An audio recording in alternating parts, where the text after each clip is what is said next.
estimado amigo, bien, bien, ya listo. No me decís en qué momento empiezo.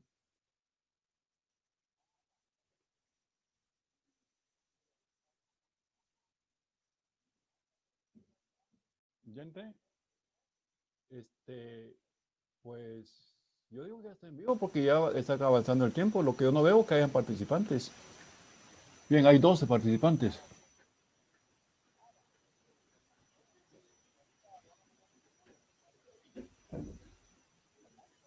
Ok, de acuerdo, de acuerdo. Bueno, bueno.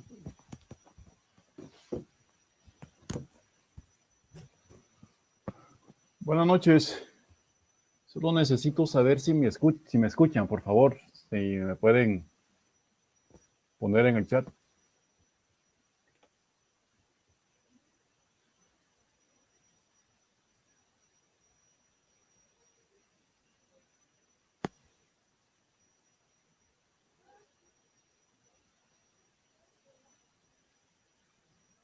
Por favor, me confirma si me escuchan.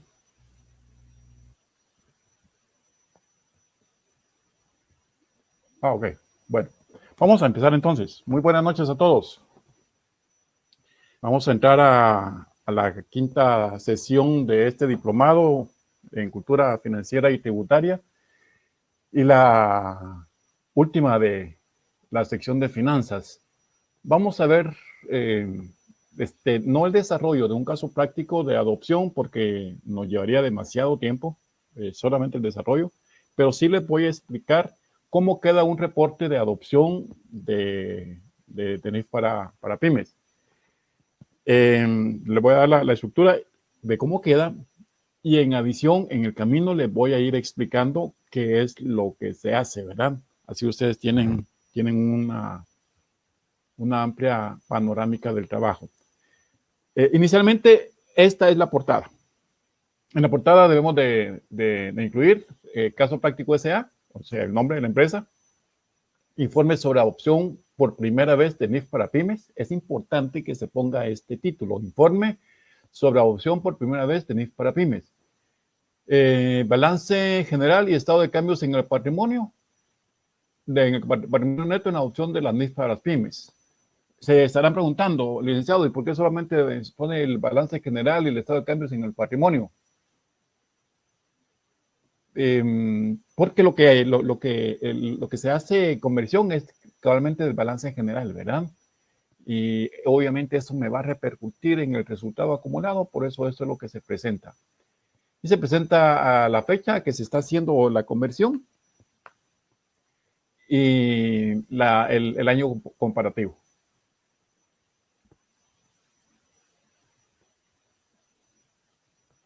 Solamente me permiten, por favor, si nos quiero anotar una.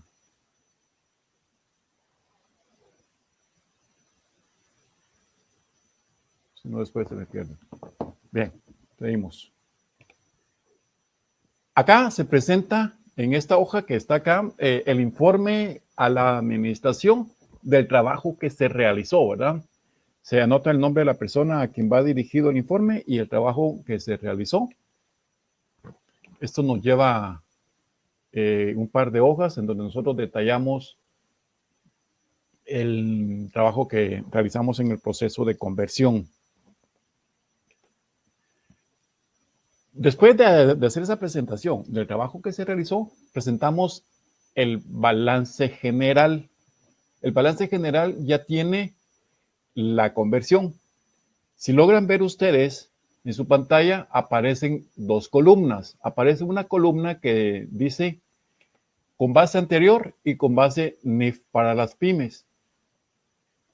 Si se dan cuenta, al final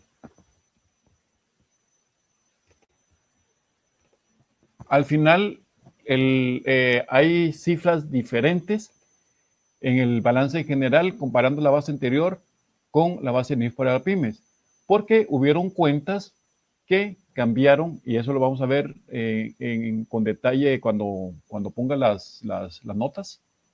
Hubieron cuentas que cambiaron, por ejemplo, cambió la cuenta de clientes, cambió la cuenta de inventarios, Eso es en el activo. En pasivos, cambió cuentas por pagar, cambiaron las prestaciones laborales. Y como les digo, lo vamos a hacer con más detalle. Presentamos el balance general, y presentamos el estado de cambios en el patrimonio, en la situación financiera. Acá vamos a presentar el efecto que tuvo la adopción.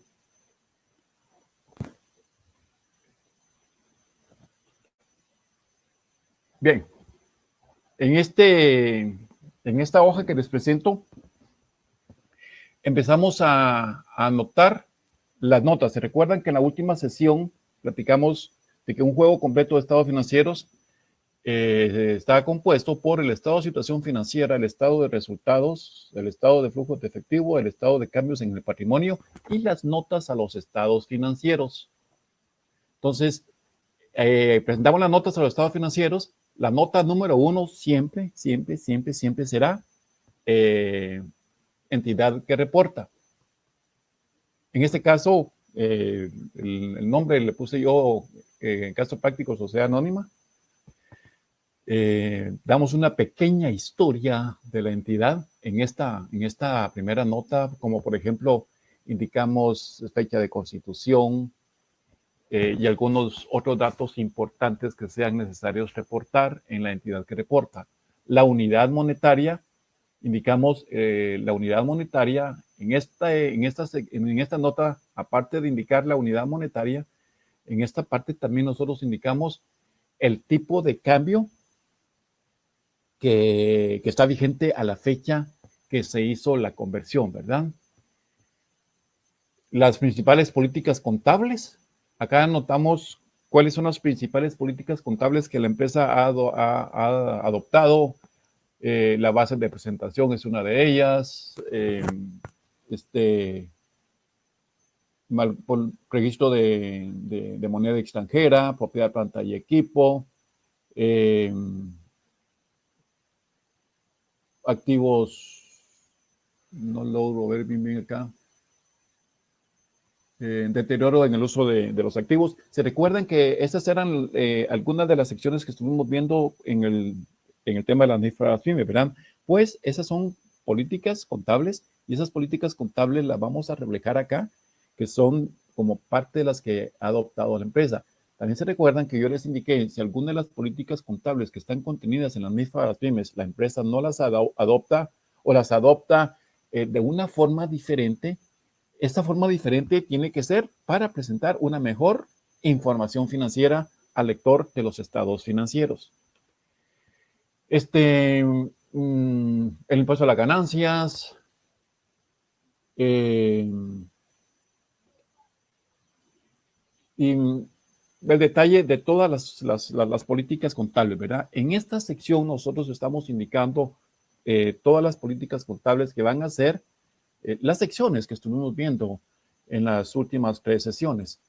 Es lo que va contemplado acá. Acá ya aparecen las notas a los estados financieros numéricas, ¿verdad? En donde indicamos la nota 4. Si regresamos, si vemos nuestro estado de situación financiera, vamos a ver que la nota 4 es cabalmente la de efectivo y equivalente de efectivo. Esta no tuvo ningún cambio. La de clientes sí tuvo un cambio. Si comparamos la base anterior contra la base NIF, tuvo un cambio, y la razón del cambio acá es de que la empresa está utilizando el porcentaje establecido en la ley del impuesto sobre la renta, y en la base NIF se está poniendo únicamente aquellos clientes que efectivamente se consideran de dudosa recuperación. En las políticas contables, en la sección de clientes, nosotros indicamos en la política contable hasta cuándo nosotros consideramos que es un valor recuperable.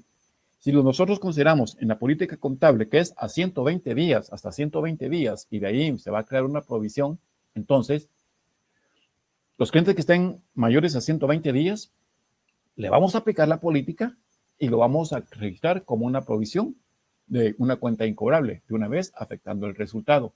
Esa es la razón por la cual esta cuenta cambia, ¿verdad? Aplicando la política, que no es la de 3%. La de impuestos por pagar, por cobrar, esa no cambia.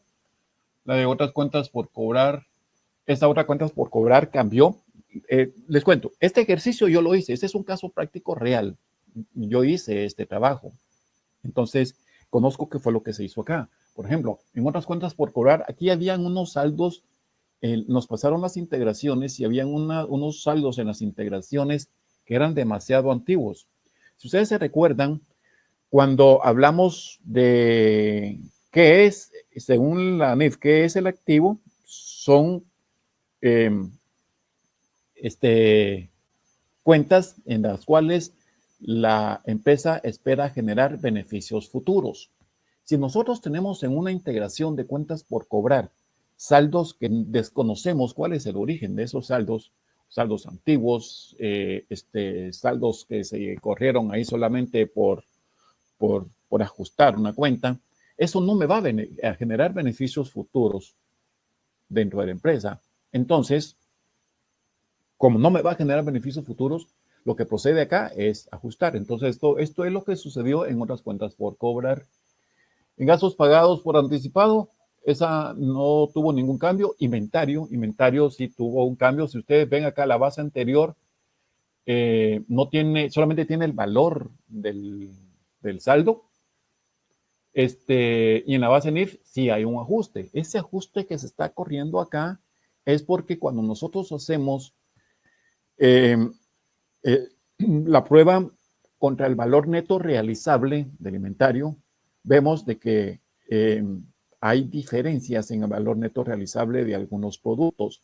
Entonces, analizamos producto por producto y vamos viendo, vamos pasándole a cada uno de los productos de acuerdo al historial de venta que ha tenido, le vamos aplicando un valor de mercado.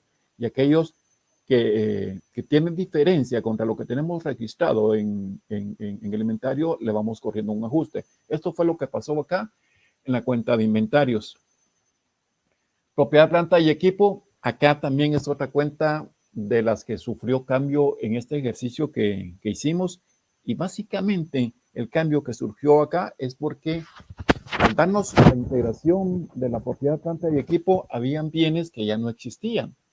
Estaban dentro de la integración, pero físicamente ya no existían esos bienes. Entonces corrimos el ajuste para dejar los bienes que realmente estaban dentro de la empresa. En esta nota hacemos una explicación de cuál es la vida útil de los bienes. En este caso, tomamos como la norma me establece de que en la propiedad planta y equipo, si me es si no me va a resultar muy engorroso hacer cambios a los porcentajes de depreciación, pues yo puedo seguir utilizando la base que me permite la ley tributaria. Como no me iba a afectar en los resultados, se tomó la decisión de que íbamos a seguir tomando la base que nos regula la ley del impuesto sobre la renta. En este caso específico se manejó así. Hay otros casos en donde sí se debe hacer un estudio y ver el tiempo de vida útil de las empresas, especial de los activos fijos, especialmente en aquellos en donde tenemos planta, ¿no? Equipo de planta. ¿Qué más tenemos por acá? Cuentas por pagar. Acá también se corrió un ajuste y el ajuste por el cual se corrió acá es por lo mismo que les indiqué con la cuenta por cobrar. Habían valores ahí que la empresa no tenía ninguna obligación, entonces no se tenía ninguna obligación porque eran cuentas y que no se podían identificar, ¿verdad? Cheques anulados,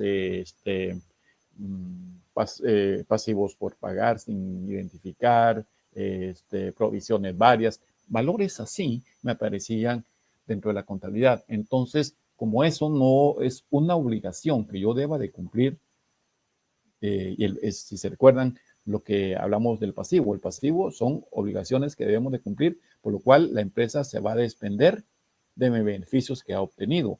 Como no cumple con esto, entonces se corrió el ajuste en cuentas por pagar. Obligaciones legales y fiscales, ahí no hay ningún problema. Cuentas por pagar a largo plazo, tampoco teníamos ningún problema acá. En el patrimonio, pues acá presentamos el efecto que tuvo acá. Hicimos un ajuste porque la empresa tenía otras reservas, pero no tenía identificado. Esas otras reservas lo tenía la empresa para una posible contingencia que le iba a surgir. De acuerdo a la NIF, eso no corresponde, entonces corrimos el ajuste. Y anotamos el efecto que tuvo la conversión en la adopción, ¿verdad? Nuestra última nota es el efecto de la adopción. Este efecto de la adopción lo corremos, lo dejamos también indicado en la nota del patrimonio y hacemos una explicación en esta nota del efecto de la adopción, por qué razón se dio el origen de esta de esta situación, ¿verdad? Entonces, esto es lo que les quería presentar acerca de este ejercicio de adopción. ¿Qué es lo que se hace para hacer esto? Pues nos dan un juego de estado, no un juego de estados financieros, nos dan un balance de saldos, un balance con el mayor grado de detalle posible y vamos viendo cuenta por cuenta y le vamos pasando cada una de las secciones y que cumpla con cada una de las secciones. De forma rápida les expliqué cuentas acá que no cumplían con las secciones, entonces fueron ajustadas. Este es lo que les quería platicar acerca del tema del informe que se presenta sobre la adopción. Eso se hace a través de una hoja de trabajo. En la hoja de trabajo, pues, anotamos todas las cuentas, ¿verdad? Ya no lo hacemos a mano, eso se hace con computadora. Y ahí vamos indicando, vamos haciendo cédula por cada una de las cuentas. Hacemos una cédula por cada una de las cuentas, determinamos si hay efecto que me vaya a afectar en la adopción y el efecto que resulte lo voy a trasladar a esta mi hoja de trabajo. Al final voy a tener mi hoja de trabajo ya convertida y con mi hoja de trabajo convertida procedo a hacer el informe que les acabo de presentar.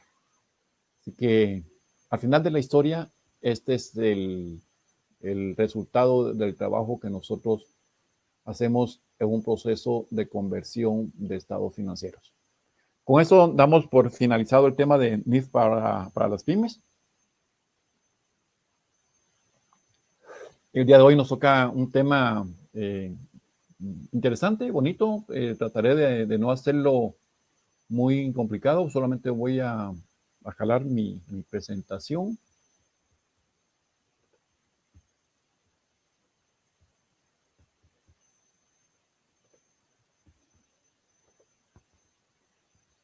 Permítanme un momentito, por favor, mientras tomo mi nueva presentación, que es la que corresponde al tema que vamos a estar desarrollando el día de hoy.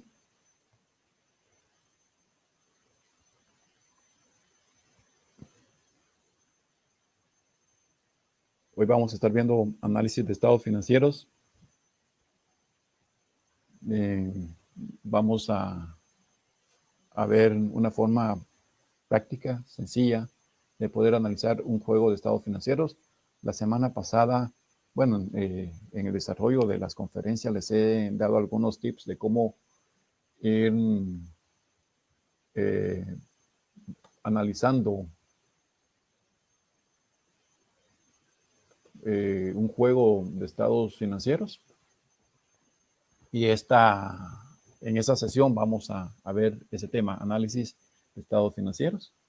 y su respectiva interpretación, ¿verdad?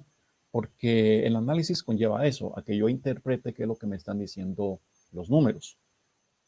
Ya nosotros conocemos cuál es un juego completo de estados financieros.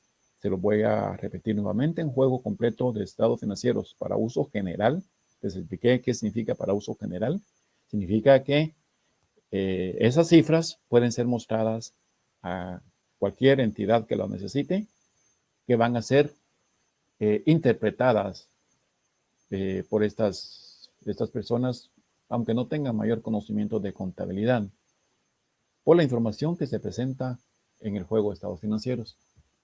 Les decía, un juego completo de estados financieros está compuesto por el estado de situación financiera, el estado de resultados, el estado de cambios en el patrimonio, el estado de flujo de efectivo y las notas a los estados financieros.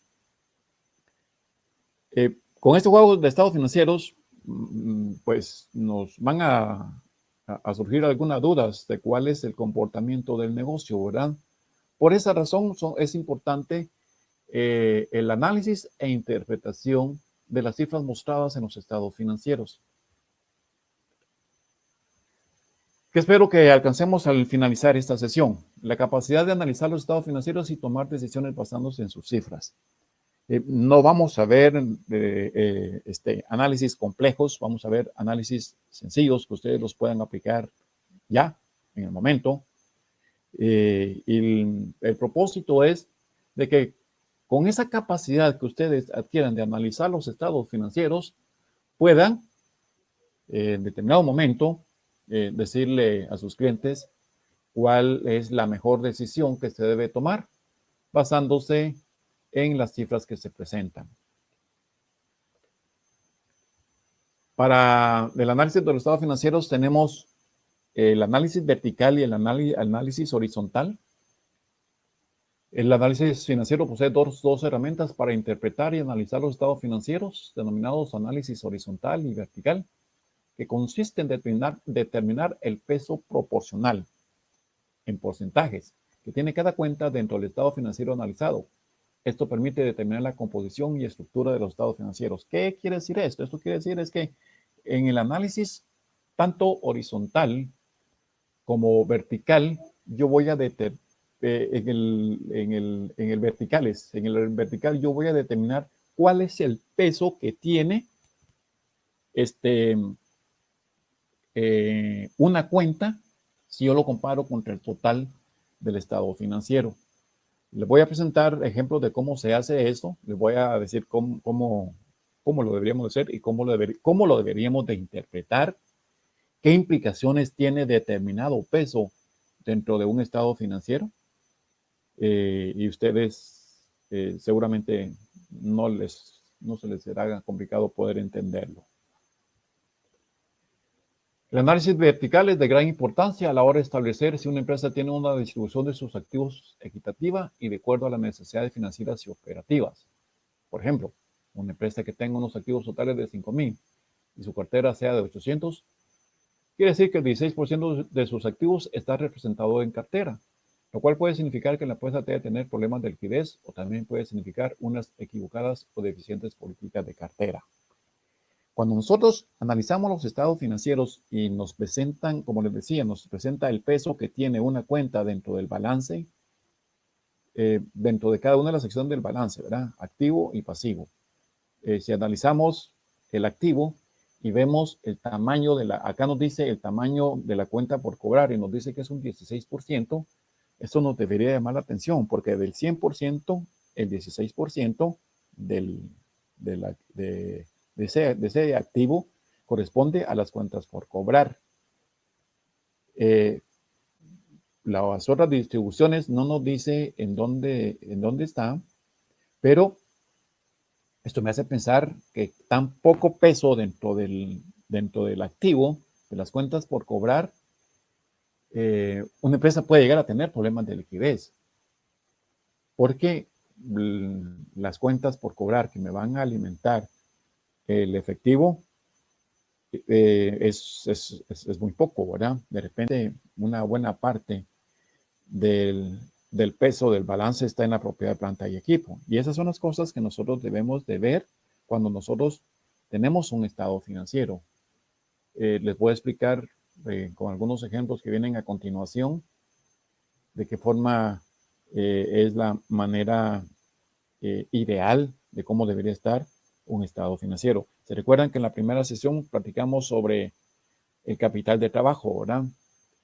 Si nosotros entendimos muy bien el concepto de capital de trabajo, también nos va a ser fácil poder entender el análisis de los estados financieros, de acuerdo a las distintas técnicas que les voy a estar presentando. ¿Cómo hacer el análisis vertical? Como el objetivo del análisis vertical es determinar qué tanto representa cada cuenta del activo dentro del total del activo, se debe dividir la cuenta que se quiere determinar por el total del activo y luego se procede a multiplicar por 100.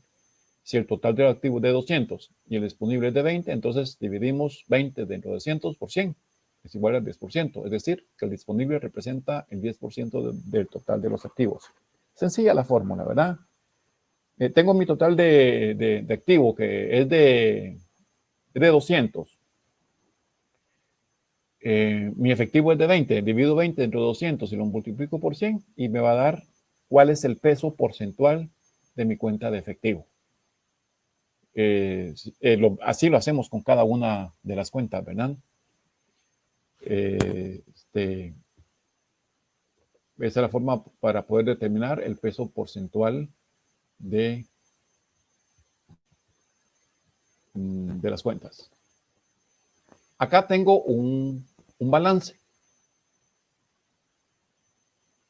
Yo creo que está abierto el chat. Sí, está abierto el chat. Está abierto el chat. Necesito que me digan, conforme a lo que aprendimos en las primeras lecciones, vamos a tomar un minutito nada más.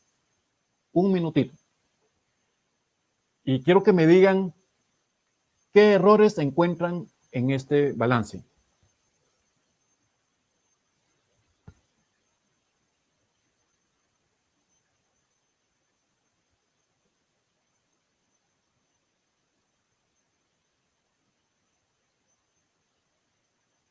Veámoslo bien.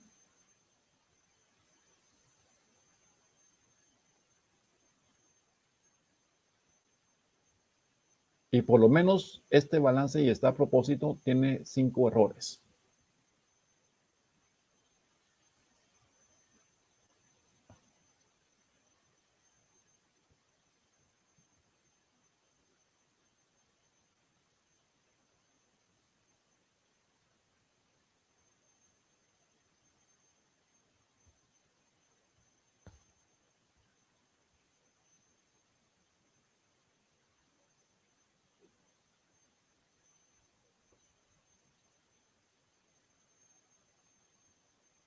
¿Alguien que se atreva?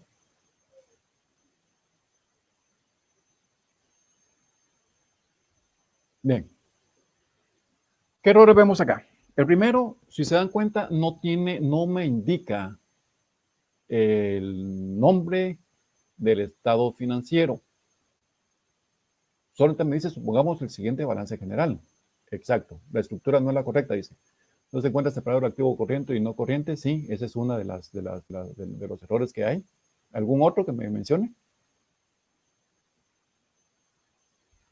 El nombre del estado financiero, exacto. No aparece el nombre del estado financiero. La fecha no me dice a qué fecha es. La moneda, sí, no me dice la moneda. Les explicaba que eso es fundamental, ¿verdad? Yo debo de identificar el nombre de la empresa, el nombre del estado financiero, eso no me lo mencionaron, el nombre de la empresa.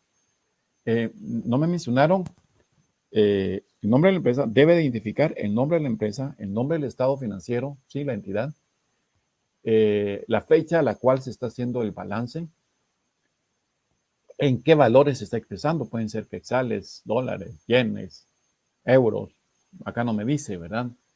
No me dice el año. No hay separación entre activo y corriente y no corriente, ¿verdad? Pero lo fundamental es eso, ¿verdad? No me está presentando eso. Entonces, lo hice a propósito para que ustedes pudieran ver de que un estado financiero que se me presente así no me sirve de mucho, ¿verdad? Bien, ahora veamos. Acá tengo un balance general o un estado de situación financiera. Me presenta el activo y el pasivo.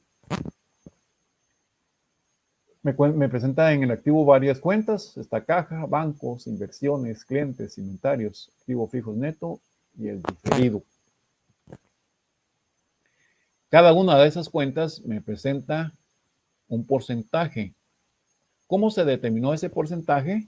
De dividir la cantidad de la cuenta dentro del total del activo. Por ejemplo, caja lo divido, que son 10,000, lo divido dentro de 200,000, me da un porcentaje del 5%. Bancos, 20,000, lo divido entre 200, me da 10%. Inversiones, 40,000, dentro de 200, me da 20, y así sucesivamente. En el pasivo, el total, acá lo que hacemos es sumar el pasivo más el patrimonio, ¿verdad? Si se recuerdan que nuestra ecuación contable está compuesta por activo es igual a activo más patrimonio. Entonces acá, para poder determinar el total de pasivo más patrimonio, sumamos el total del pasivo, que son las obligaciones que tiene la entidad, y el total del patrimonio. El pasivo son 60,000 y el patrimonio son 140,000. 60 más 140 son 200. Entonces, procedemos a hacer el mismo ejercicio que se presentó en el activo. Dividimos las obligaciones financieras, que son 18,000 dentro de 200,000, es el 9%. Los proveedores, 30,000 dentro de 200, es el 15%. Cuentas por pagar, 12 dentro de 200, 6%, y así sucesivamente, ¿verdad? Hasta poder determinar el porcentaje de cada una de las cuentas. ¿Para qué me va a servir esto? Para poder determinar el peso de cada una de las cuentas dentro del total del activo o del pasivo. Y eso me va a decir mucho. Por ejemplo, si yo tomo caja y bancos, las dos, caja 5% y bancos el 10%, es el 15%. El 15% de 100 significa que para poder hacer frente a mis obligaciones inmediatas, yo solamente dispongo del 15%. Si yo eso lo comparo contra lo que tengo de mi pasivo, que es del 30%, pues tendré 50 centavos por cada quetzal que debo del pasivo, ¿verdad?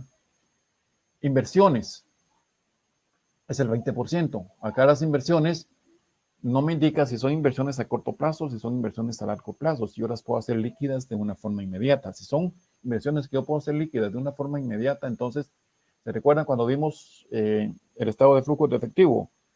Que son equivalentes de efectivo a aquellos valores que yo los tengo invertidos que son menores a 90 días.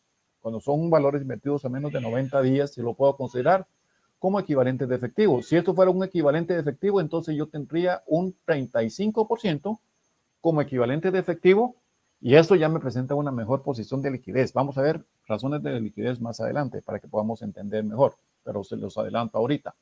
Ya tengo 35,000, ya tengo 35% para cubrir un 30% de mis obligaciones.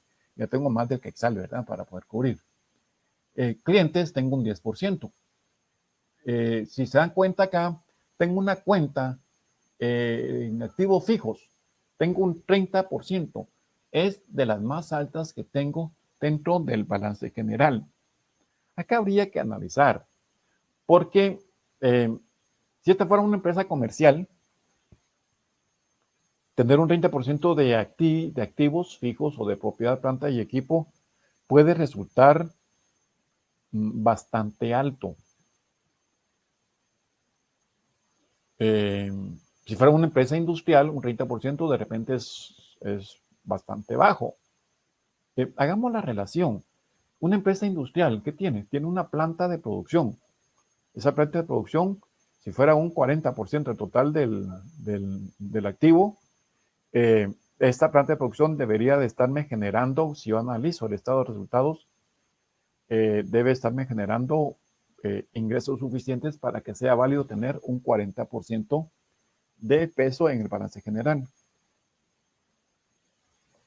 Cuando nosotros vemos estas cifras y estos porcentajes, tenemos que comparar no solamente el peso que tiene dentro del balance del activo, en este caso, sino ver si eso que está pesando tanto, cómo es el comportamiento en las ventas, por ejemplo, o en el inventario, por ejemplo. Entonces, para esto nos sirve hacer este tipo de análisis. Si vemos, es una cuenta, es una empresa, esta es una empresa que tiene bastante solvencia y liquidez. Son dos cosas diferentes, ¿verdad? Liquidez es poder cubrir sus obligaciones contra terceros de tal forma que no signifique tener que acudir a hacer préstamos. Acá vemos que la empresa, si tomamos en cuenta que las inversiones son equivalentes de efectivo, tiene el 35% para cubrir el 30% de todas sus obligaciones financieras. Entonces, es una empresa que tiene liquidez. En adición a eso, podemos ver que es una empresa que no tiene mucho apalancamiento. ¿Qué es el apalancamiento? Es la utilización de recursos de terceros. El apalancamiento está acá ubicado en las obligaciones financieras, los proveedores y las cuentas por pagar, las deudas que se tengan contra terceros. Es el apalancamiento y vemos que un 60% del total del pasivo está compuesto por deudas hacia terceros. Y se dan cuenta, ¿verdad? Todo lo que hemos analizado solamente con ver esta información que nos presenta este balance general.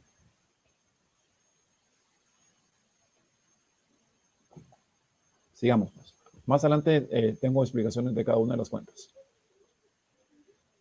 Como se puede observar, el análisis vertical de un estado financiero permite identificar con claridad cómo está compuesto, cuál es el peso dentro de su estructura. Una vez determinada la estructura y composición del estado financiero, se procede a interpretar dicha información. Lo que estuvimos haciendo hace un rato, ¿verdad? Estuvimos tratando de interpretar esa información que se nos presenta de forma porcentual. Para esto, cada empresa, en un caso, es un caso particular que se debe evaluar individualmente. Se los indiqué también, ¿verdad? Cada empresa es distinta una empresa comercial a una empresa industrial o una empresa de servicios.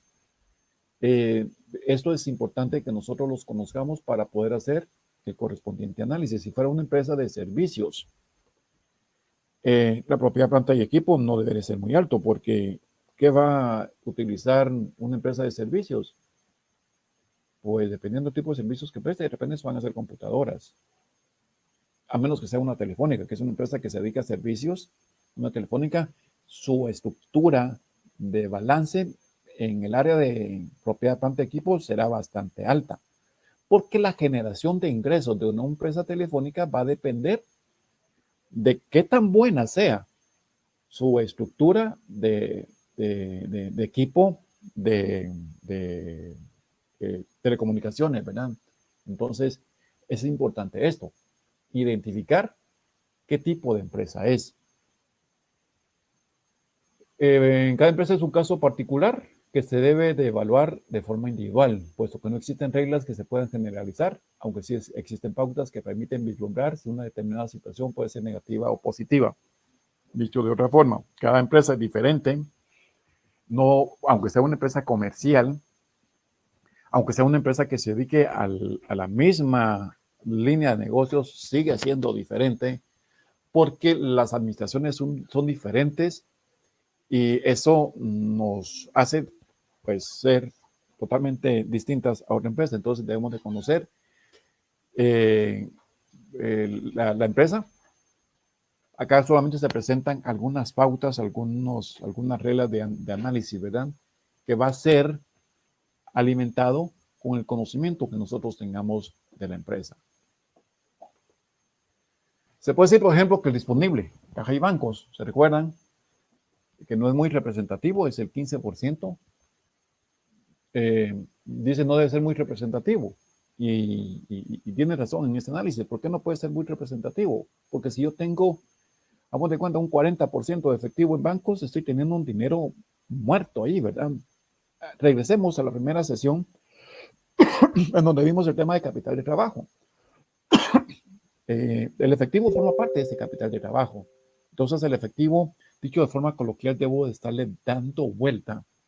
Y si yo tengo mucho efectivo en caja, no lo estoy aprovechando. Entonces, en el análisis dice, puesto que no es rentable tener una gran cantidad de dinero en efectivo en la caja o en el banco, donde no está generando rentabilidad alguna. ¿Dónde me va a generar rentabilidad alguna? Cuando yo estoy vendiendo el producto. Para poder vender el producto, debo de comprarlo. Entonces, ese proceso de compra y venta me va a generar una tasa más alta que la que el banco me puede estar pagando. ¿Cuánto me puede estar pagando un banco? Bien pagado, 5%. ¿Cuál es el porcentaje de ganancia que yo espero obtener en una venta? Pues va a andar por el 20, 25, 30%, dependiendo del tipo de negocio que sea, ¿verdad? Entonces, toda empresa debe procurar por no tener más efectivo de lo estrictamente necesario, a excepción de las entidades financieras que por su objeto social deben necesariamente tener importantes recursos en efectivo. Lo que les decía hace un rato, ¿verdad? Es importante conocer nosotros el tipo de negocio. No es lo mismo analizar una empresa financiera que sí debe tener efectivo porque su negocio es el efectivo, a una empresa comercial que su negocio no es el efectivo, sino que vender. Entonces, ese dinero debe estar dando vueltas en compra de inventarios, compra de activos si los necesito. Las inversiones, siempre y cuando sean rentables, no presentan mayores inconvenientes en que presenten una proporción importante de los activos. Les indicaba de que si esa es una inversión a corto plazo, pues fácilmente yo lo puedo hacer efectivo, fácilmente lo puedo hacer líquido si tuviera una necesidad de poder cubrir el pago de un pasivo. Quizás una de las cuentas más importantes y a la vez y a la que se le debe prestar especial atención o cartera, toda vez que esta cuenta representa las ventas realizadas a crédito, y esto implica que la empresa no recibe el dinero por sus ventas, en tanto que se debe pagar una serie de costos y gastos para poder realizar las ventas y debe existir un equilibrio entre lo que la empresa recibe y lo que gasta. De lo contrario, se presenta un problema de liquidez, el cual tendrá que ser financiado con endeudamiento interno o externo, lo que naturalmente representa un costo financiero que bien podría ser evitado si se sigue una política de cartera adecuada. ¿Qué análisis le podemos hacer esto? Si yo tengo... las empresas regularmente venden, las empresas comerciales venden una porción al contado y otra porción en efectivo, perdón, al crédito. Regularmente anda entre puede dar un 60 y un 40% la distribución entre efectivo y crédito, ¿verdad? Si la empresa vende del 100% de las ventas, un 60% al crédito, es su política de vender al crédito. Y vemos en mi balance general el peso de mi cuenta por cobrar no es tan alto. Yo debería de revisar qué está sucediendo en las ventas, ¿verdad? Porque la cuenta por cobrar es alimentada por las ventas. ¿Puedo ir a ver las ventas? ¿Puedo ir a ver los pagos que estoy haciendo? Si estoy cubriendo oportunamente los pagos. ¿Qué tan altas son mis ventas? Estoy vendiendo, tal vez no estoy vendiendo mucho al crédito, estoy vendiendo en efectivo. ¿Por qué razón no estoy vendiendo al crédito? De repente estoy teniendo una política de créditos demasiada estricta y por eso las ventas al crédito no se están dando. Entonces, estos porcentajes a mí me deben de hablar y me deben de hacer este tipo de cuestionamientos. Esto me debe de llevar al departamento de créditos y ver qué es lo que está pasando ahí, al departamento de ventas, ver qué es lo que está pasando. Porque de repente se está aplicando mal una política. Ahora ya me entienden, ¿verdad? Los estados financieros no son números nada más que los tenemos ahí y que no me van a decir nada. Los estados financieros son números que me hablan y me dicen bastante acerca de las empresas. ¿Cómo yo logro entender que estos estados financieros me hablen? A través de esos análisis que hacemos, ¿verdad? Acá estamos viendo este análisis. Dice otra de las cuentas importantes de una empresa comercial o industrial es la de inventarios. Lo que en lo posible, igual que todos los activos, deben representar solo lo necesario. Las empresas de servicios, por su naturaleza, prácticamente no tienen inventarios. Quedémonos acá. Si yo tengo un inventario muy alto, posiblemente no le esté dando movimiento a ese inventario. Ese es un análisis inicial. Después vamos a ver la rotación de inventarios y lo vamos a amarrar con este análisis inicial que estamos haciendo. La rotación de inventarios va a ser complementario a este análisis vertical. Ese es un análisis inicial que estoy haciendo. Pero si yo veo que el peso del inventario es muy alto, debería de preguntarme qué está pasando con el inventario. ¿Será que estaré comprando mucho inventario? La respuesta la voy a hacer cuando yo vaya a hacer mi rotación de inventarios. Posiblemente si es un 40% de mi peso del inventario, pero porque yo estoy comprando 2 veces al mes, o sea, tengo una alta rotación de inventario. El inventario me está rotando, ¿qué? 24 veces en el año.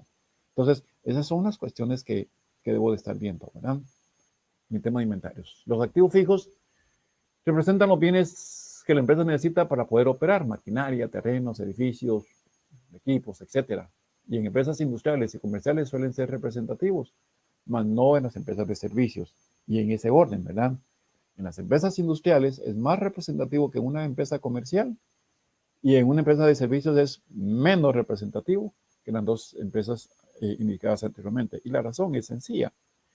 En una empresa de servicios, por ejemplo, una firma de auditores, por mencionarles algo, su propiedad, planta y equipo, para empezar no hay planta, solamente hay propiedad y equipo. En propiedad y equipo, pues posiblemente no haya propiedad, porque regularmente estas empresas en su mayoría lo que hacen es arrendar oficinas, entonces no tienen propiedad, tienen equipo. ¿Qué equipo van a tener? Mobiliario y equipo, computadoras, escáner. Pero si vemos, eso no son valores altos en el mobiliario, en la propiedad y equipo, ¿verdad? ¿Cuánto me puede estar comprando una computadora costando? 5,000 quetzales, un servidor, un potente servidor, tal vez unos 40,000 quetzales, 50,000, que eso sí se va a necesitar, ¿verdad? Pero aún así, para que haya un servidor con esa potencia, significa que es una empresa, pues, mediana, una empresa de servicios mediana. Entonces, no va a ser representativo la propiedad y equipo en una empresa que se dedique a servicios. Respecto a los pasivos, es importante que los pasivos corrientes sean poco representativos. ¿Por qué? ¿Por qué deben ser poco representativos? Porque el pasivo corriente son las deudas a corto plazo que tengo. Yo debo hacer una relación y en el análisis de razones lo vamos a ver, una relación entre el activo corriente y el pasivo corriente. Yo debo de tener un activo corriente mayor que mi pasivo corriente, porque eso va a significar de que yo puedo cubrir las deudas fácilmente si mi activo corriente es mayor que el pasivo corriente. Es importante que los pasivos corrientes sean poco representativos y necesariamente deben ser mucho menor que los activos corrientes, lo que les indicaba hace un rato, ¿verdad? De lo contrario, el capital de trabajo de la empresa se ve comprometido. Volvamos al análisis del capital de trabajo, a esa rotación del capital de trabajo, en donde está el efectivo. Con el efectivo compro inventario. Ese inventario se me convierte en cuentas por cobrar o se me convierte en efectivo, porque lo voy a vender con ese dinero que yo voy a recuperar por la venta de ese inventario. Yo voy a pagar las deudas que tengo le pago las deudas que tengo y vuelvo a comprarle a los proveedores, vuelvo a comprarle inventario que voy a vender. Al venderlo me va a generar efectivo, cuenta por cobrar, y así es el ciclo del capital de trabajo, ¿verdad? Entonces, si en mi ciclo de capital de trabajo yo tengo pasivos mayores a mis activos, eso significa que tengo problemas de liquidez. Si esto lo trasladamos a las finanzas personales, si yo como persona individual, un empleado en relación de dependencia, tengo deudas mayores a mis activos y a mis activos corrientes, hagámonos un ejercicio personal. ¿Cuáles son mis activos corrientes como trabajador en relación de dependencia o como profesional independiente que presta sus servicios? Mis activos corrientes es el dinero que tengo en el banco, la cuenta por cobrar que me tiene el cliente a quien ya le emití la factura, y ya no tengo más activo corriente, porque no tengo inventarios, yo no vendo productos, yo vendo mi servicio. Si mi activo corriente lo comparo contra mi pasivo corriente, y mi pasivo corriente tengo cuentas por pagar a corto plazo de teléfono, internet, de repente tengo tarjeta de crédito, y es importante, es algo que tengo ahí pendiente de pagar. Si yo comparo estas cuentas por pagar que tengo, por pagar, y lo comparo contra lo que yo tengo en mis activos corrientes, y si es mayor, tengo problemas serios, ¿verdad? Lo mismo sucede con las empresas. Lo mismo, es la misma historia. Entonces, es importante que se pueda manejar adecuadamente el capital de trabajo de las empresas para no ver comprometida la operación comercial. ¿Cómo no voy a comprometer la operación comercial? Haciendo varios análisis, teniendo cuentas por cobrar sanas, que no sean mayores a 30 días. Eso significa que debo tener un departamento de créditos que me haga esta función de cobro. Tener cuentas por pagar también sanas, ¿verdad? Que no me haya convertido en un deudor moroso, porque eso me va a afectar en capital de trabajo, porque el proveedor no me va a dar producto. Y si no me da producto para vender, no voy a vender, no voy a tener inventario, no voy a tener efectivo, no voy a tener cuentas por cobrar. Entonces, creo que vamos entendiendo este concepto, ¿verdad? De capital de trabajo, que es bien importante para poder mantener en operación a una empresa. Así como se puede analizar el balance general, se puede también analizar el estado de resultados, para el cual se sigue exactamente el mismo procedimiento. Y el valor de referencia serán las ventas, puesto que se debe determinar cuánto representa un determinado concepto, costo de ventas, gastos, respecto a la totalidad de la venta, de las ventas. El concepto es el mismo, ¿verdad? El total de las ventas, ese será mi parámetro, ese será mi 100%, y de ahí lo que venga después. ¿Cuánto es el costo de las ventas? ¿Cuánto es mi gasto operativo? Y esto me va a dar información importante, porque al momento de que yo quiera reducir costos y gastos, esto será importante porque yo puedo ir a ver en dónde se me está yendo el dinero y no me estoy dando cuenta, ¿verdad? Acá ya tengo un estado financiero en donde ya me dice el nombre de la empresa, me dice qué tipo de estado financiero es. Acá dice por los años terminados al 31 de diciembre, un estado de resultados no se presenta por los años terminados a una fecha. Un estado de resultados dice que es de una fecha a una fecha. Si es por un año, es del 1 de enero al 31 de diciembre. Y cifras expresadas en quetzales. ¿Cómo se hace este ejercicio? Se los indiqué. Las ventas es el 100%, entonces yo voy a dividir cada una de las partidas que intervienen dentro del total de ventas. Por ejemplo, si yo quiero saber cuál es el peso de mi costo de ventas, divido 5.935.638 dentro de 11.860.047 y me dice que el peso es del 50%. Mi gasto de operación me dice que es del 21%, que resulta de dividir 2.601.223 dentro de 11.860.047. Y así sucesivamente. Y voy a determinar cuál es el peso de cada una de mis cuentas. Al final, la utilidad neta es del 20%, 20.7% en el año 2008. Si se dan cuenta, estoy presentando estados financieros comparativos. Y esto me presenta información importante. Si yo comparo el 2008 contra 2009, y empiezo a ver el costo de ventas, en el 2009 bajó, ¿verdad? En 2008 tenía 50%, en 2009 47.5%. En cantidades importantes, 2.5% es bastante. Entonces yo debo de ver por qué razón el costo de ventas bajó. ¿Qué puede estar influenciando que el costo de ventas haya bajado?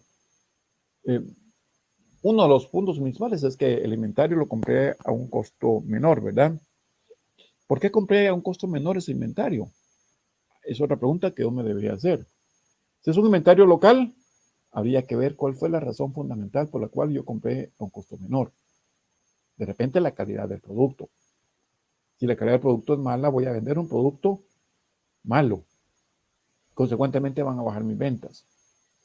Ahí tenemos que verlo, ¿verdad? O sea, no solamente decir, me bajó el costo de ventas. No, hay que ver por qué bajó. Una de las razones puede ser esa. No estoy diciendo que esa sea la única. Puede ser una. El costo de ventas bajó porque el precio del inventario bajó. ¿Por qué bajó? Debo de ver por qué bajó. De repente cambié de proveedor y el proveedor me está vendiendo un buen producto y con un costo menor. Si es una compra al exterior, ¿por qué bajó? Acá puede influir el tipo de cambio. El tipo de cambio bajó, entonces, consecuentemente, si bajó, yo voy a pagar menos quetzales. En el gasto de operación, acá deben encenderse las luces rojas. ¿Por qué razón? Si vemos en el año 2008 es el 21% el gasto de operación, pero en el año 2009 es el 30%. ¿Qué está pasando? Si yo estoy manejando bien un costo de ventas, lo reduje. Compré productos de buena calidad a mejores precios, pero resulta que en el gasto de operación me fui hasta arriba. Me fui con 9 puntos.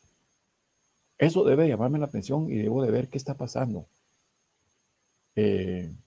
Lo que gané en el costo, lo perdí en el gasto. Posiblemente estoy pagando mucha publicidad. Entonces, costo-beneficio, ¿verdad? Este concepto lo vimos en una de las primeras sesiones. Mucho el costo que estoy pagando en gastos por un beneficio que estoy obteniendo. Entonces, esto debe llamarme la atención. ¿Qué está pasando acá? El resultado es del 16.4%. Ese es el peso total de la ganancia que obtuve, ¿verdad? Entonces, es importante que podamos hacer este tipo de análisis. Como se dieron cuenta, al analizar estos dos estados financieros, ya tenemos bastante información para podernos dar una idea de lo que está pasando dentro de la empresa. El anterior fue el análisis vertical. En el análisis horizontal, lo hacemos de la forma siguiente. Los estados financieros pueden ser analizados mediante el análisis vertical y horizontal. En el análisis horizontal, lo que se busca es determinar la variación absoluta o relativa que haya sufrido cada partida de los estados financieros en un periodo respecto a otro. Determina cuál fue el crecimiento o decrecimiento de una cuenta en un periodo determinado. Es el análisis que permite determinar si el comportamiento de la empresa en un periodo fue bueno, regular o malo. ¿Qué me quiere decir esto? Yo voy a analizar año a año, ¿verdad? Y voy a determinar qué tanto me varió una cuenta. Lo voy a determinar de forma absoluta y relativa. ¿Qué significa eso? Lo voy a determinar en valores y en porcentajes. Y voy a ver si subió, si bajó, si se mantuvo, ¿qué pasó? Y a cada una de esas yo debo encontrarle una respuesta. Para determinar la variación absoluta en números, sufrida por cada partida o cuenta de un estado financiero en un periodo 2 respecto a un periodo 1, se procede a determinar la diferencia, restar al valor 2, al valor 1. La fórmula sería, en el año 1, el año 2, yo le voy a restar el año 1. Así de sencillo. Por cuenta. Al año 2 yo le quito el año 1. Ejemplo, en el año 1 se tenía un activo de 100 y en el año 2 el activo fue de 150, entonces tenemos 150 menos 100 igual 50. Es decir, que el activo se incrementó o tuvo una variación positiva de 50 en el periodo en cuestión. Ese es el análisis horizontal. Voy a comparar cuentas y verificar si crecieron o decrecieron.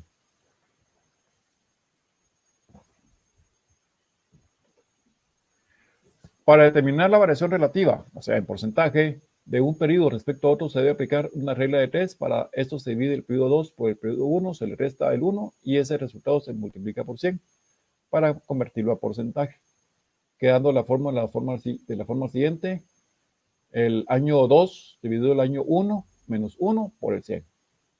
El mismo ejemplo anterior, tendríamos 150 dentro de 100 menos 1 por 100, el 50%, ¿verdad? Quiere decir que el activo obtuvo un crecimiento del 50% respecto al periodo anterior. Acá lo que termino es el incremento o decremento en porcentaje. De lo anterior se concluye que para realizar el análisis horizontal se requiere disponer de estados financieros de dos periodos diferentes, es decir, que deben ser comparativos, toda vez que lo que se busca en el análisis horizontal es precisamente comparar un periodo con otro para observar el comportamiento de los estados financieros en el periodo objeto de análisis. Veamos un ejemplo en el balance general. Si ven acá, tengo el año 1, tengo el año 2, tengo la variación absoluta y la variación relativa. Año 1 en caja tengo 10,000, año 2 tengo 15,000. ¿Cuál suba la variación absoluta? 5%. Su variación relativa, el 50%.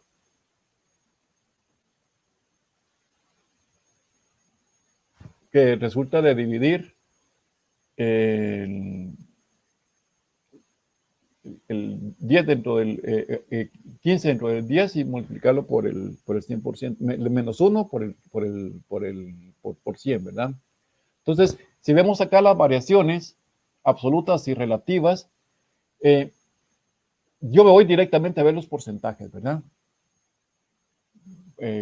A ver, en los porcentajes, porque en los porcentajes me va a decir qué tanto subió. Por ejemplo, acá hay algo que me llama la atención. Clientes, tengo una variación respecto al año 2 del 275%. ¿Qué pasó? La respuesta puede ser varias. Si yo tenía 20,000 en el año 1 y ahora tengo 75,000, lo primero que tengo que ir a ver es las ventas. Es lo primero que debo ir a ver. Si las ventas se me incrementaron.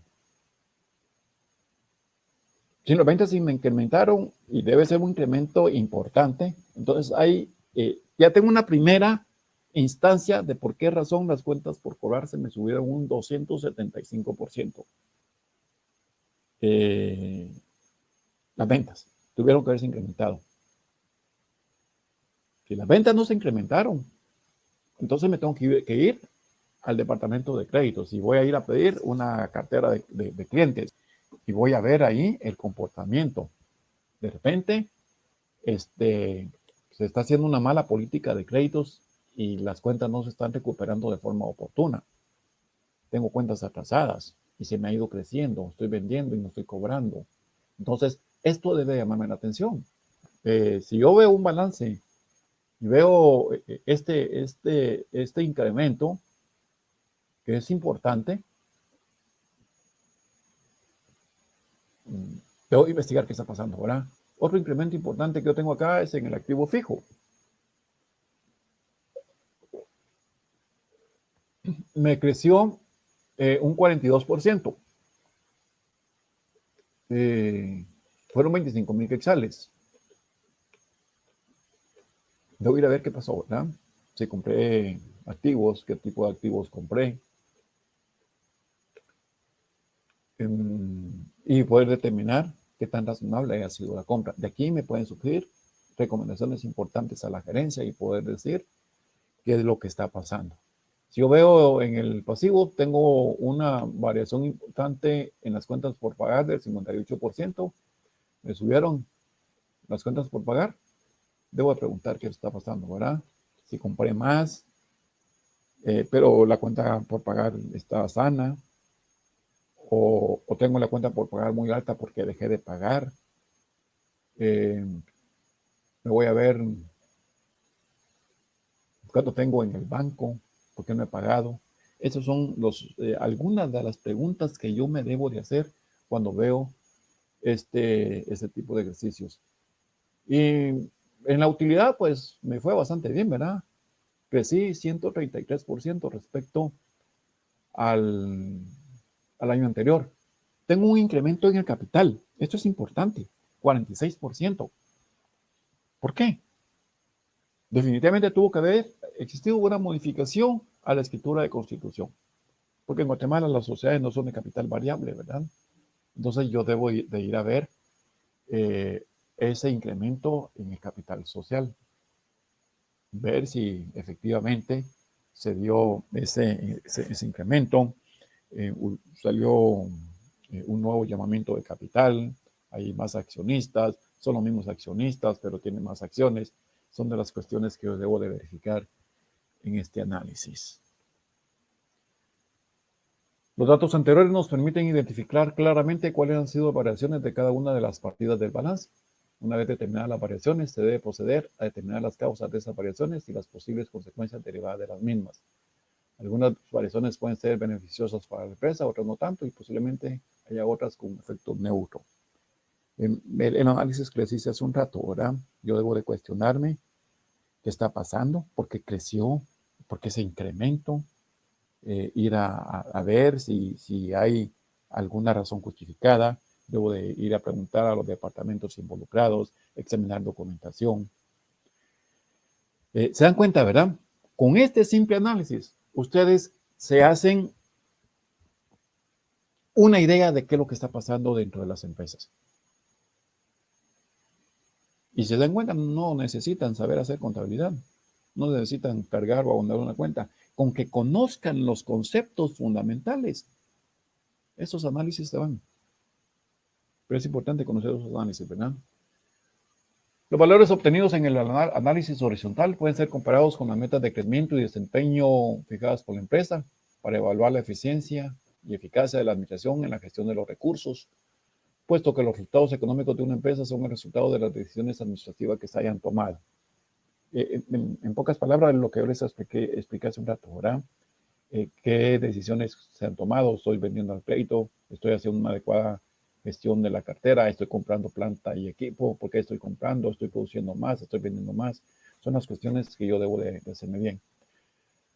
La información aquí obtenida es de gran utilidad para realizar proyecciones y fijar nuevas metas, puesto que una vez identificadas las causas y las consecuencias del comportamiento financiero de la empresa, se debe proceder a mejorar los puntos o aspectos considerados débiles. Se deben diseñar estrategias para aprovechar los puntos o aspectos fuertes y se deben tomar medidas para prevenir las consecuencias negativas que se puedan anticipar como producto del análisis realizado sobre los estados financieros. A esto me debe llevar el análisis de los estados financieros, a tomar decisiones, a saber cuáles son las causas, si son justificadas, si son válidas, si está creciendo la empresa o la empresa se está endeudando. Todo eso debo de preguntarme, ¿verdad? El análisis horizontal debe ser complementado con el análisis vertical y los distintos indicadores financieros, que es lo que vamos a ver a continuación, que son las razones financieras, para poder llegar a una conclusión acertada a la realidad financiera de la empresa y así poder tomar decisiones más acertadas para responder a esa realidad. Análisis vertical, análisis horizontal y el punto que vamos a conocer, razones financieras, son fundamentales para poder hacer un adecuado análisis e interpretación de los estados financieros y poder recomendar a las empresas qué acciones deberían de tomar, o bien nosotros ver en qué se está fallando, ¿verdad?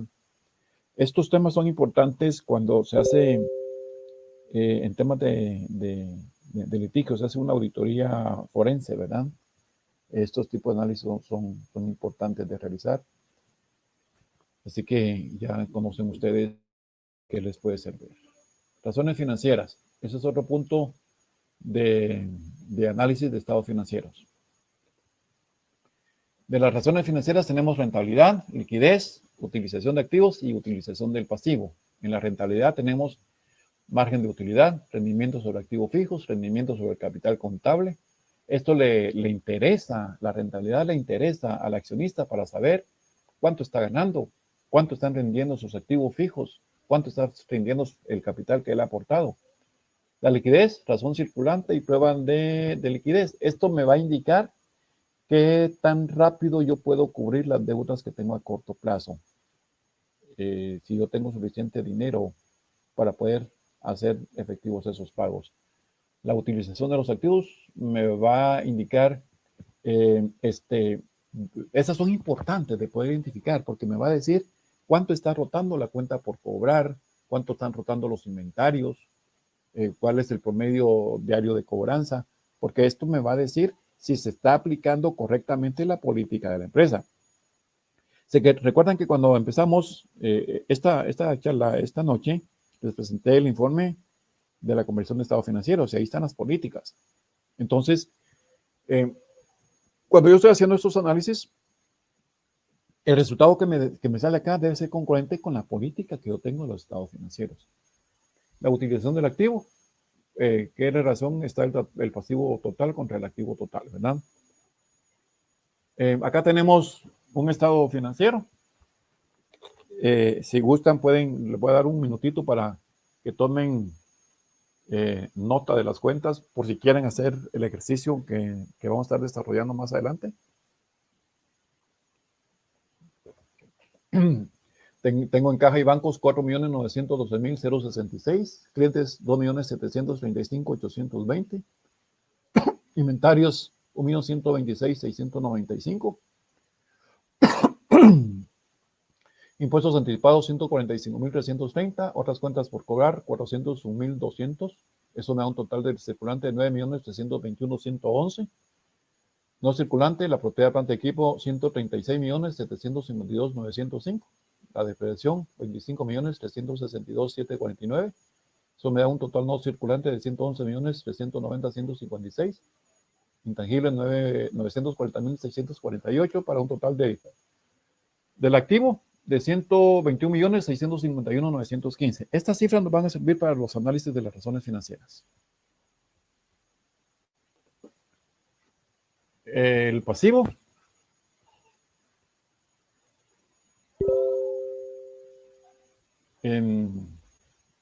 Tengo en la porción corriente préstamos a corto plazo, 5.208.362, proveedores 351.563, cuentas por pagar 1.940.691 para un total de pasivo corriente de 7.500.616.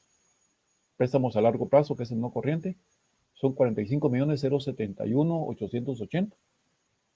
El patrimonio está compuesto por un capital de 48 millones, una reserva legal de 2.198.082, utilidad retenida de 8.020.397, utilidad del periodo 10.860.940 para un total de 121.651.915. Se lo estoy leyendo porque estas cifras nos van a servir para los análisis.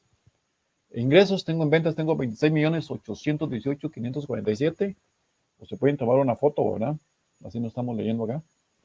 Al final tengo una utilidad neta de 10.860.940, que es el estado de resultados. Bien, con esta información que hemos tenido del balance general y el estado de resultados, vamos a proceder a hacer análisis a través de razones financieras. Vamos a empezar con las razones financieras de rentabilidad. Vamos a ver el margen de utilidad, rendimiento sobre activos fijos y rendimiento sobre el capital contable. ¿Cómo vamos a hacer esto? Por ejemplo, en el margen de utilidad, la fórmula será la utilidad neta. Vamos a regresar, por esta única vez voy a regresar para que vean ustedes cuáles son valores. Ubiquemos bien ese valor. Utilidad neta, 10.860.940. Veamos El estado de resultados, 10.860.940. ¿Cuáles son las ventas? 26.818.547. 26.112.888, las ventas netas. ¿Qué me quiere decir? Yo voy a dividir los 10.860.000 de entre los 28 millones. Este indicador financiero mide el porcentaje de las ventas que logran convertirse en utilidad disponible para los accionistas. En este caso, la utilidad correspondiente al año 2015 equivale al 38.63% de las ventas realizadas en el mismo periodo.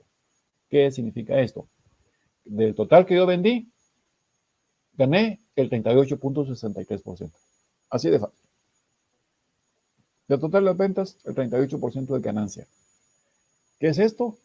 Ya le resté el costo de venta, ya le quité los gastos de operación, los gastos de operación que necesitaron flujos de efectivo y que no necesitaron flujos de efectivo también, ¿verdad? Como las depreciaciones. Esto me quiere decir eso.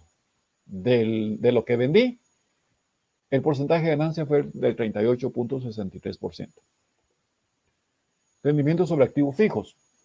La utilidad neta, los mismos 10.860.000 lo voy a dividir entre el total de activos, que son 121.651.915, y me da un porcentaje, 8.93. ¿Qué me quiere decir esto? Que del total de activos que yo tengo disponibles para la generación de recursos, generación de beneficios futuros, ¿se recuerdan que ese es el concepto de activo, verdad? Son cuentas que yo tengo que me van a generar beneficios futuros. Del tamaño de mi activo, de esos beneficios futuros que yo espero obtener, ¿cuánto gané? Pues gané el 8.93%. Del total de mis activos, el 8.93% gané. Esto quiere decir, ese es el rendimiento que yo tengo sobre mis activos fijos. Rendimiento sobre el capital contable, esto es la utilidad sobre el capital contable. Divido eso dentro del capital contable y me dice que es el 15.72%. ¿Qué me quiere decir esto? Que de lo que yo tengo invertido como capital, estoy obteniendo un 15.72%. Acá es importante el análisis. ¿Cuánto me está pagando un banco? Si yo meto mi dinero al banco, ¿cuánto me va a pagar? 5%, sin mucho. Si hago una buena negociación, de repente llego al 7%. Y acá me dice que estoy ganando un 15.72%. Está bonito, ¿verdad? Si este porcentaje fuera menor, si este porcentaje fuera el 3%, pues mejor lo meto al banco. ¿Para qué voy a estar quebrándome la cabeza para ganar un 3%? Si el banco sin hacer nada me va a pagar el 6-7%. Esos son los análisis que se deben de hacer. Entonces acá es el 15.72% de rendimiento sobre el capital contable. Las anteriores fueron pruebas de rendimientos, liquidez. La liquidez es la plata que tengo me es suficiente para poder pagar lo que debo. Ese es el concepto coloquial de lo que se entiende por liquidez. Veamos, razón circulante y prueba de liquidez. En la razón circulante yo voy a tomar el total de mi activo circulante o mi activo corriente y lo voy a dividir con mi pasivo a corto plazo. Mi activo circulante son 9.321.111 y lo voy a dividir dentro de mi pasivo a corto plazo o mi pasivo circulante, que son 7.500.616. Me dice que yo dispongo de un quetzal con 243 con 24 centavos, no hay 243 centavos, con 24 centavos para poder cubrir mis deudas. Por cada quetzal que debo, tengo todavía 24 centavos. Eso significa este análisis. Por cada quetzal que debo, todavía me quedan 24 centavos. Entonces, estoy en una posición de liquidez bastante aceptable porque no me voy a descapitalizar. Voy a seguir teniendo capital de trabajo si yo tuviera necesidad de pagar las deudas a corto plazo. ¿Qué sucede con la prueba de ácido? Con la prueba la anterior me incluye todo mi activo corriente. ¿Cuál es mi activo corriente? El efectivo que tengo en caja y bancos la cuenta por cobrar y el inventario. Pero si yo quiero hacer más drástica esa prueba, me voy solamente al activo circulante menos los inventarios. O sea, el activo corriente, le voy a quitar los inventarios. Me voy a quedar solamente con el efectivo y la cuenta por cobrar. Y le voy a quitar el inventario. Eso me da 8.194.416 y lo divido dentro del pasivo a corto plazo, 7.500.616. Todavía sigo teniendo una situación de liquidez favorable, porque por cada quetzal que debo, me quedan 9 centavos. Cosa contraria o cosa complicada sería de que la razón acá fuera 0.80. ¿Qué significa eso? Que por cada quetzal que debo, solamente dispongo de 80 centavos. Tengo un desfase de 20 centavos. Eso ya es una situación complicada, ¿verdad? Porque para poder cubrir ese quetzal, debo de conseguir los 20 centavos. En miles de quetzales, se transforman en miles de quetzales que debo de conseguir para poder cubrir esa deuda que yo tengo a corto plazo y que debo de desembolsar de forma inmediata. Utilización de activos. Acá tengo cuatro razones: la rotación de cuentas por cobrar, periodo promedio de cobranza, rotación de inventarios y rotación de activos totales. Periodo promedio de cobranza, lo que yo tengo de cuenta por cobrar, lo voy a dividir dentro del promedio de las ventas diarias. Ese promedio de las ventas diarias, pues, lo puedo hacer, si lo quiero hacer más técnico, pues voy al departamento de ventas y ellos me van a dar el promedio de ventas diarias, ¿verdad? Si lo voy a hacer con mi estado financiero, pues yo voy a tomar mi estado financiero, lo voy a dividir de 365 y ahí tengo mi promedio de ventas diarias. Me dice de que yo tengo una rotación promedio de cobranza de 36.72. ¿Qué quiere decir eso? Que yo me estoy llevando alrededor de 37 días para cobrar. Ojo, voy a ver mi política de créditos, voy a ver mi política de clientes, la que yo tengo en mi estado financiero. Ahí me dice que es de 30 días la política de créditos. Debo de ver qué está pasando con el departamento de crédito porque se está atrasando 7 días. Como les decía, ¿verdad? Esos análisis no solamente son números fríos, sino que me deben de decir cómo se está comportando el departamento que tiene a cargo de esto. Acá vemos que el departamento de crédito se está atrasando 7 días para cobrar. Rotación de inventarios. El costo de ventas que me aparece en el estado de resultados lo voy a dividir dentro del total de inventarios. Y me va a dar una razón, que es 6.80. ¿Qué quiere decir esto? Que el inventario me está rotando en el año 6.80 veces. Dicho de otras palabras, yo estoy comprando inventario aproximadamente 7 veces en el año y lo estoy vendiendo. Dicho de otra forma, estoy vendiendo el producto que yo estoy comprando, lo estoy vendiendo en alrededor de unos 50 días. Esto me debe de llevar y ver que si el producto que tengo reúne esas características para que se rote en este tiempo o lo estoy rotando muy lento. Eso me debe tomar acción, ¿verdad? O sea, no solamente, como les digo, no solamente es la cifra, sino que la cifra del análisis, sino que me debe de llevar a tomar acción. Razón días de inventario.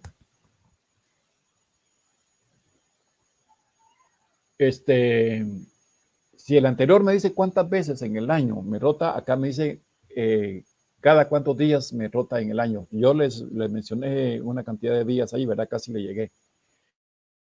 Divido 360 dentro de la rotación de inventarios, que son esos 6.8, me dice que el inventario me está rotando alrededor de 53 días en el año.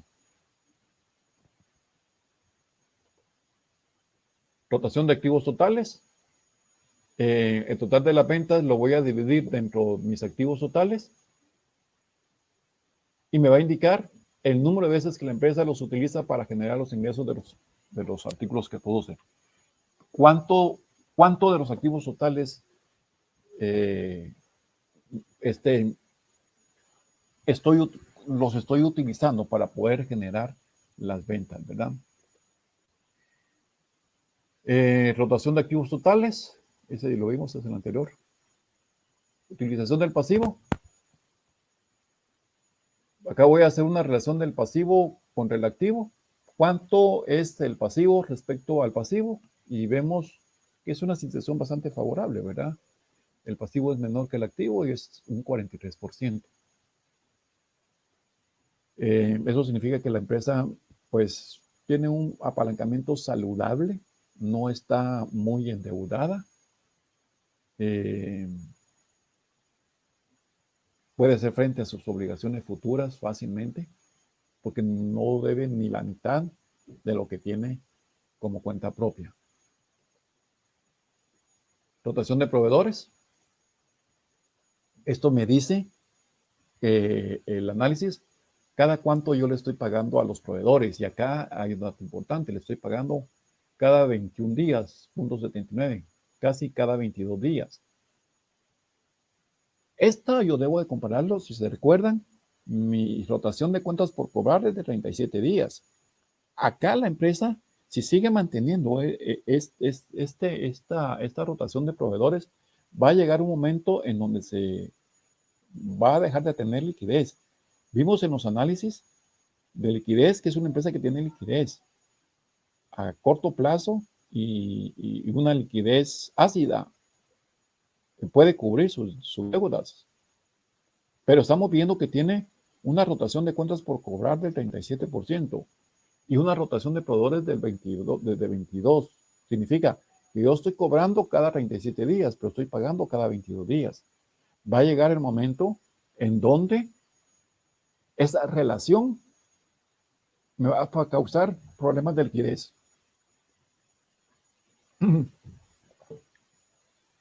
Porque me estoy tardando alrededor de 15 días más para poder cobrar. Entonces, aquí hay que ver, hay que hacer mejores negociaciones con los proveedores y quedarnos con 30 días para pago a proveedores y apretar por el lado de los clientes, ¿verdad? Para no llegar a tener esa situación de una posible falta de liquidez en el futuro.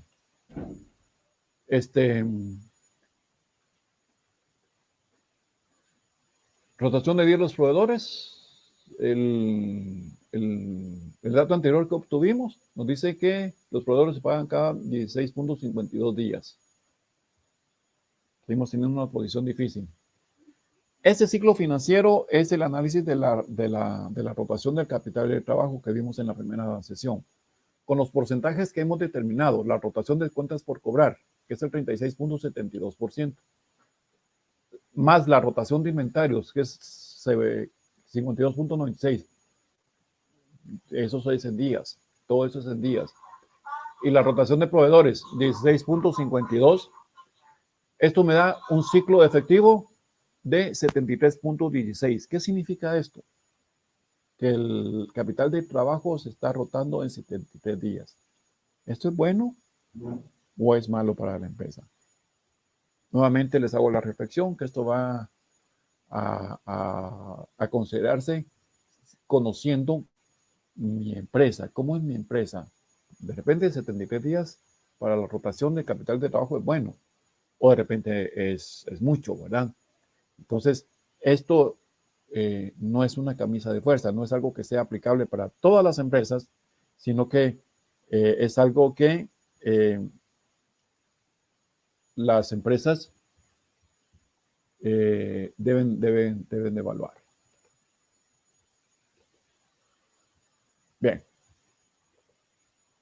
Y acá finalizamos este análisis de los estados financieros. Voy a dejar el tiempo para preguntas mientras empiezo a bajar y ver qué tenemos por acá.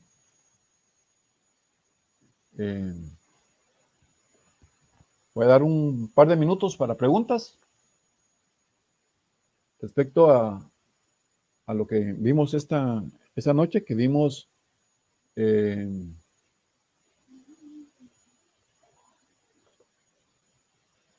informe de conversión y vimos también el análisis de estados financieros.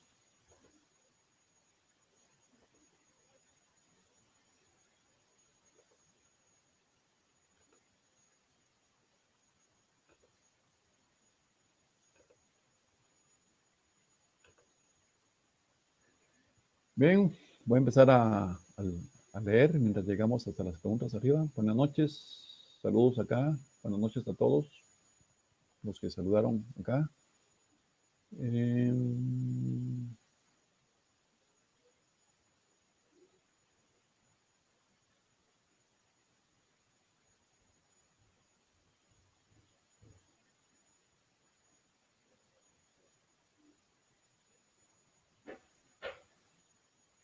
Ingrid Marlene Gómez Seija dice, ¿podrían enviar las presentaciones? Claro, se van a estar enviando en su oportunidad. Ya están enviados, pero quienes no los tengan, lo hacen saber, por favor, y se les va a estar enviando. Este material, como se dijo al inicio de ese diplomado, pues no tiene derechos reservados, ¿verdad? Yo soy de la opinión de que el conocimiento ya existe. Yo lo único que hago es recopilarlo y transmitirlo. No tengo derechos reservados sobre esos conocimientos porque ese conocimiento lo vamos construyendo todos.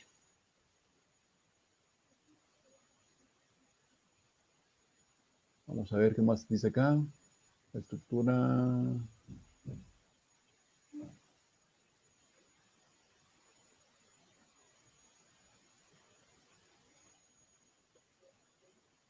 Dice Enlic, una cuenta declarada incobrable contablemente puede ser sujeta legalmente de cobros. Sí, sí. ¿Cómo puedo yo declarar contablemente incobrable una cuenta? Cuando ya hice toda la gestión administrativa. Llamé, llegó el cobrador, se le visitó y pasan 5 meses y no paga. Entonces ya traslado esto a jurídico, ¿verdad? O a un abogado y que el abogado se encargue del proceso de cobro. Y también va a depender del monto, ¿verdad? Porque si son 1000 quetzales, pues hay que agotar toda la instancia administrativa para cobrar, porque más me va a cobrar el abogado por recuperar los 1000 quetzales. Entonces, sí se puede hacer. Hay que ver el costo-beneficio, ¿verdad? Qué tanto me conviene poder hacer esto, pero sí se puede hacer. Excelente disertación, claro, se comparte la presentación. Ahí se les van a estar haciendo llegar. Gracias, excelente. Dicen acá, dice Silvia Melet, dice Lick, en el caso de una empresa de factoring o aparte de documentar los créditos con un pagaré legalizado, en garantía, facturas negociables, ¿qué otros documentos aconseja usted para poder hacer exigible la garantía hacia los clientes? Muchas gracias. No veo acá factura cambiaria. La factura cambiaria puede ser uno de los documentos a utilizar.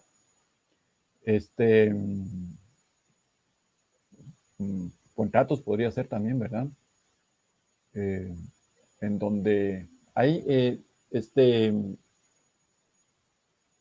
les prometo investigar aspectos de factoring que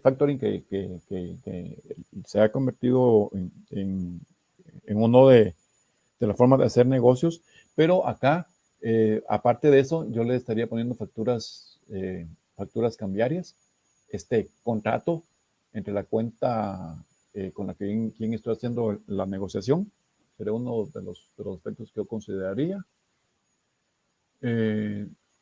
Un inventario puede ser anual o semestral. Acá, la respuesta lleva 2. Si es fiscalmente, la ley del impuesto sobre la renta me dice de que yo debo hacer inventario por lo menos una vez al año y debo presentar un informe de inventarios 2 veces en el año, en el mes de julio y en el mes de enero. En julio con cifras al 30 de junio y en enero con cifras al 31 de diciembre. Si eso es fiscal. para efectos de control interno, mínimo yo debo hacer un inventario total al final del año. Esto es muy importante porque cuando se hace una auditoría de estados financieros, la prueba de inventario es una prueba muy importante, ¿verdad? Entonces, mínimo debe hacerse un inventario al año, independientemente de lo que la ley me exige. Pero en adición a ese mínimo que debo hacer un inventario al año, como una adecuada estructura de control interno, yo debo de estar haciendo pruebas selectivas de inventario a lo largo del año. ¿Qué significa eso? Pues de que de forma mensual yo voy a ir a hacer inventarios de tal área y así me voy a ir durante todo el año, ¿verdad? Hasta cubrir todas las áreas. Eso son inventarios selectivos. Esto me va a permitir que cuando yo llegue al inventario de fin de año, pues yo tenga un inventario razonablemente controlado. Entonces, la respuesta es, si es para efecto fiscal, una vez al año. Si es para efectos de control interno de la empresa, yo sugiero pruebas selectivas de forma mensual y hacer un inventario total al final del año. Yo digo que solamente esas preguntas tengo por acá.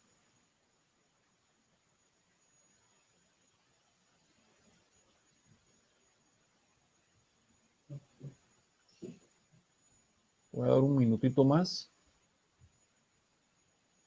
Si alguien más tiene alguna otra duda respecto al tema que tratamos el día de hoy. Lo importante es que ustedes puedan analizar un estado financiero sin necesidad de saber hacer contabilidad. La contabilidad que la hagan los contadores. Pero usted saber analizar la información que le están presentando. Y no digo contadores de forma despectiva, ahora yo soy contador. Yo soy contador, entonces, pero a mí me sirve poder analizar la información. Yo sé hacer la contabilidad, pero también he aprendido a analizar la información. Entonces, lo que en estas 5 sesiones he tratado de transmitirles es ese análisis de la información financiera que ustedes puedan tener en sus manos. Y eso les va a dar un valor agregado. El día de mañana vamos a estar empezando con la parte tributaria.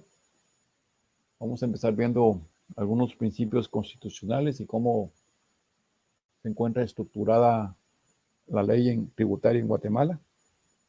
Eso va a venir a ser un complemento a lo que vimos en estas primeras 5 sesiones. Agradezco el que hayan estado presentes en esta reunión.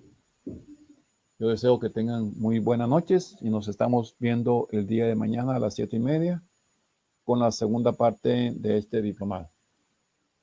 Tengan muy buenas noches. Que Dios me los bendiga.